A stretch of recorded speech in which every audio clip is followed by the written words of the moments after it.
ಇನ್ನು ಕೃತಿಕಾ ಕೊಲೆ ಪ್ರಕರಣಕ್ಕೆ ಸಂಬಂಧಪಟ್ಟಂತೆ ಪತಿ ಮಹೇಂದ್ರ ರೆಡ್ಡಿಯ ಕರಾಳ ಮುಖ ಬಯಲು ಮಾಡಿದ್ದಾರೆ ಅವರ ಅಕ್ಕ. ಕೃತಿಕಾ ಮರಣೋತ್ತರ ಪರೀಕ್ಷೆ ಬೇಡ ಅಂದಿದ್ದಂತೆ ಆರೋಪಿ.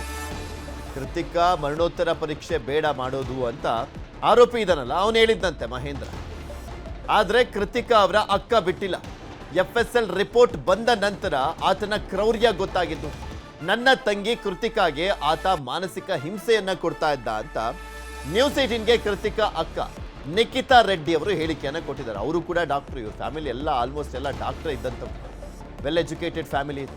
ಈಗ ಆತನ ಬಗ್ಗೆ ಒಂದೊಂದೇ ವಿಚಾರಗಳು ಗೊತ್ತಾಗ್ತಾ ಇದೆ. ಆತನಿಗೆ ಅಫೇರ್ ಇರುವಂತ ವಿಚಾರಗಳು ಕೂಡ ಗೊತ್ತಾಗ್ತಾ ಇದೆ ಅಂತ ಕೃತಿಕಾ ಅಕ್ಕ ನಿಖಿತಾ ರೆಡ್ಡಿ ಹೇಳಿಕೆಯನ್ನ ಕೊಟ್ಟಿದ್ದಾರೆ.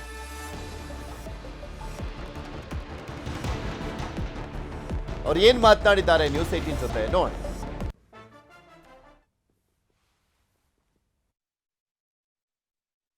ಕೃತಿಕಾ ರೆಡ್ಡಿ ಕೊಲೆ ಕೇಸ್ಗೆ ಸಂಬಂಧಪಟ್ಟಂತೆ ಅವರ ಸಹೋದರಿ ಅವ್ರ ಬಗ್ಗೆ ಈ ವಿಚಾರಕ್ಕೆ ಸಂಬಂಧಪಟ್ಟಂತೆ ಏನು ಹೇಳ್ತಾರೆ, ಯಾಕೆ ಈ ರೀತಿ ಕೊಲೆ ಆಯಿತು, ಮತ್ತು ಅವರಿಗೆ ಅನುಮಾನ ಬಂದಿದ್ದೆ ಹೇಗೆ ಅನ್ನೋದ್ರ ಬಗ್ಗೆ ಸ್ವತಃ ಅವರಿದ್ದಾರೆ, ಅವ್ರನ್ನ ಮಾತಾಡಿಸ್ತೇನೆ.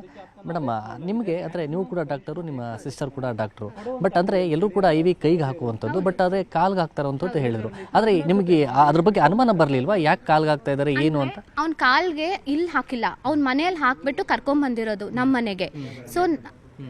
ಸೊ ಅವ್ರ ಮನೆಯಲ್ಲಿ ಹಾಕ್ಬಿಟ್ಟು ಕರ್ಕೊಂಡ್ಬಂದಿರೋದು ಆಯ್ತಾ. ಅವ್ನು ಹೇಳಿರೋ ಪ್ರಕಾರ ಅವಳಿಗೆ ಗ್ಯಾಸ್ಟ್ರೈಟಿಸ್ ಇತ್ತು, ಅದಕ್ಕೆ ಅವಳಿಗೆ ಪ್ಯಾಂಟಪ್ರೊಸಾಲ್ ಅಂತ ಒಂದು ಡ್ರಗ್ ಹಾಕಬೇಕು ಅಂತ ಹೇಳಿಬಿಟ್ಟು ಅವನು ಕರ್ಕೊಂಡ್ಬಂದಿದ್ದು ಇಲ್ಲಿಗೆ. ಸೊ ನಾನು ಬಂದಿದ್ದು ನಾನು ಟ್ರಾವ್ಲಿಂಗಲ್ಲಿದ್ದೆ ಕಂಟಿನ್ಯೂಸ್ ಅಲ್ಲಿ. ನಾನು ಬಂದಿದ್ದು 23rd ನಾನು ಬಂದಿದ್ದು. 23rd ಬಂದಾಗ ನಾನು ಕೇಳಿದೆ ಅವಳ ಬಳಿ, ಏನಕ್ಕೆ ಈ ಥರ ಕಾಲಿಗೆ ಹಾಕ್ಕೊಂಡಿದ್ಯಾ, ಅದೂ ನಿನ್ನ ತುಂಬ ನೋವಾಗ್ತಿದೆ, ನಿನಗೆ ನಾನೇ ತೆಗಿತೀನಿ ಬಾ ಅಂತ ಕೂಡ ಅವಳಿಗೆ ಹೇಳಿದ್ದೆ ನಾನು. ಅದಕ್ಕೆ ಅವಳು, ಇಲ್ಲ ಮಹೇಂದ್ರ ನನಗೆ ಒತ್ತಾಯ ಮಾಡಿ ಇದು ನೀನು ಹಾಕ್ಕೊಂಡೇ ಇರಬೇಕು, ನಾನೇ ಬಂದು ತೆಗಿತೀನಿ ಅದನ್ನು, ಅಲ್ಲಿವರೆಗೂ ನೀನು ಅದನ್ನು ತೆಗಿಯೋಂಗಿಲ್ಲ, ನಾನು ಇನ್ನೊಂದು ಡೋಸ್ ಹಾಕ್ಬಿಟ್ಟು ನಿನಗೆ ಪೇನೇ ಬರ್ದಿರೋಂಗೆ ನೋಡ್ಕೊತೀನಿ ನಾನು ಅಂತ ಹೇಳಿಬಿಟ್ಟು ಅವ್ನು ಹೇಳಿರ್ತಾನೆ. ಮಹೇಂದ್ರ ರೆಡ್ಡಿ ಮತ್ತು ಅವ್ರ ಕುಟುಂಬದವರು ಸೇರಿ ನಮ್ಮ ತಂದೆ ತಾಯಿಗೆ ಮಗುನ ಕುಯ್ದಾಕ್ಬಿಡ್ತಾರೆ, ಈ ಥರ ಪೋಸ್ಟ್ಮಾರ್ಟಮ್ ಮಾಡಿಸಿದ್ರೆ ಏನಕ್ಕೆ ಬೇಕು ಅಂತ ಬ್ರೈನ್ ವಾಶ್ ಮಾಡ್ತಾರೆ. ಆಬ್ವಿಯಸ್ಲಿ ನನಗೆ it's not a natural death ಅನಿಸ್ತು. ಬಿಕಾಸ್ ಯಾರಾದರೂ ರಾತ್ರಿ ಮಲ್ಕೊಂಡು ಬೆಳಗ್ಗೆ ಇಲ್ಲ and she was not suffering from any previous medical illness ಅಂದರೆ ಸಮಥಿಂಗ್ ಇಸ್ ಸಸ್ಪಿಷಿಯಸ್ ಅಂತ ನನ್ನ ಡೌಟ್ ಬಂತು. So I told it has to be done. ನಮಗೆ ಅನಿಸ್ತಾ ಇದೆ ಅವನಿಗೆ ಎಕ್ಸ್ಟ್ರಾ ಮ್ಯಾರಿಟಲ್ ಅಫೇರ್ಸ್ ಇತ್ತು, ಬಿಕಾಸ್ ಪ್ರೀವಿಯಸ್ ಹುಡುಗಿರ ಜೊತೆನೂ ಈ ಥರ FIR ಆಗಿತ್ತು. ಸೊ ಅದೂ ಹುಡುಗಿ ರಿಲೇಟೆಡ್ ಕೇಸೇ. ಸೊ ಅದು ಒಂದು ಪ್ಲಸ್ ಇವಾಗನೂ ಅವನಿಗೆ ಬೇರೆ ಏನಾದರೂ ಎಕ್ಸ್ಟ್ರಾ ಮ್ಯಾರಿಟಲ್ ಅಫೇರ್ ಇರ್ಬೋದು ಅಂತ ನಾನು ಸಸ್ಪೆಕ್ಟ್ ಮಾಡ್ತಾ ಇದ್ದೀನಿ. ನನ್ನ ಮತ್ತು ನನ್ನ ಹಸ್ಬೆಂಡ್ನ ನಮ್ಮ ಫ್ಯಾಮಿಲಿನ ಯಾರು ಅವ್ನು ಕಾಂಟ್ಯಾಕ್ಟ್ ಮಾಡಿಲ್ಲ ಡೆತ್ ಆದಮೇಲೆ, ಬಟ್ ಒಂದು 3-4 ಸತಿ ನಮ್ಮ ಅಪ್ಪ ಅಮ್ಮನ್ನ ಭೇಟಿ ಮಾಡಿರ್ತಾನೆ. ಏನಂತೀರಾ, ಅದಕ್ಕೆ ಲೈಸೆನ್ಸಿಂಗ್ ಆಗಲಿ, ಓಡಾಡೋದಾಗಲಿ, ಎಕ್ವಿಪ್ಮೆಂಟ್ಸ್ ಪ್ರೊಕ್ಯೂರ್ಮೆಂಟ್ ಇವಾಗ ಕ್ಲಿನಿಕ್ ಅನ್ನೋದು ಇಬ್ಬರಿಗೂ ಮಾಡ್ತಾ ಇದ್ದಿದ್ದು, ನನ್ನ ತಂಗಿಗೆ ಮಾತ್ರ ಅಲ್ಲ, ಅವನಿಗೂ ಸೇರಿ ಮಾಡ್ತಿದ್ದಿದ್ದು ಕ್ಲಿನಿಕ್. ಅದು ಪ್ರತಿಯೊಂದೂ ಇವಳೇ ಮಾಡಿದ್ದು. ಅವ್ನಿಗೆ ಒಂಚೂರು ಆಸಕ್ತಿ ಇರಲಿಲ್ಲ ಇದ್ರ ಮೇಲೆ. ಅವ್ನು ಮ್ಯಾರೇಜ್ ಸರ್ಟಿಫಿಕೇಟ್ ಮಾಡ್ಸಕ್ಕೆ ಹೋಗೋಣ ಅಂದರೆ ಏನೋ ಒಂದು ಎಕ್ಸ್ಕ್ಯೂಸ್ ಕೊಡೋದು, ತಳ್ಕೊಂಡೇ ಬಂದ ಅದನ್ನು. ಆಮೇಲೆ ನನ್ನ ತಂದೆ, ಇಲ್ಲ ಇದು ಮಾಡಿಸ್ಲೇಬೇಕು ನೀವು ಮ್ಯಾರೇಜ್ ಸರ್ಟಿಫಿಕೇಟ್ ಅಂತ ಫೋರ್ಸ್ ಮಾಡಿ ಕರ್ಕೊಂಡೋಗಿ ಮಾಡಿಸಿರೋದು.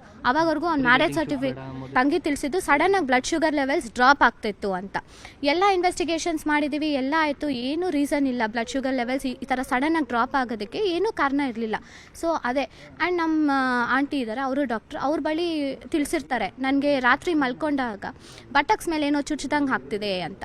ಸೊ ಇವಾಗ ಅದೆಲ್ಲ ಡಾಟ್ಸ್ ಕನೆಕ್ಟ್ ಮಾಡಿದಾಗ ಅವನೇ ಏನಾದರೂ ರಾತ್ರಿ ಚುಚ್ಚಿರ್ಬೋದು, ಏನಾದರೂ ಇನ್ನೊಂದು ಅಟೆಂಪ್ಟ್ ಮಾಡಿರ್ಬೋದು ಅಂತ ಅನಿಸ್ತಾ ಇದೆ ನನಗೆ. ಇದಿಷ್ಟು ಕೃತಿಕಾ ರೆಡ್ಡಿ ಸಹೋದರಿಯ ಮಾತು. ಕ್ಯಾಮರಾ ಪರ್ಸನ್ ಗುರುಶೇಖರ್ ಜೊತೆ ಗಂಗಾಧರ್ ವಕ್ತ, ನ್ಯೂಸ್ 18 ಬೆಂಗಳೂರು.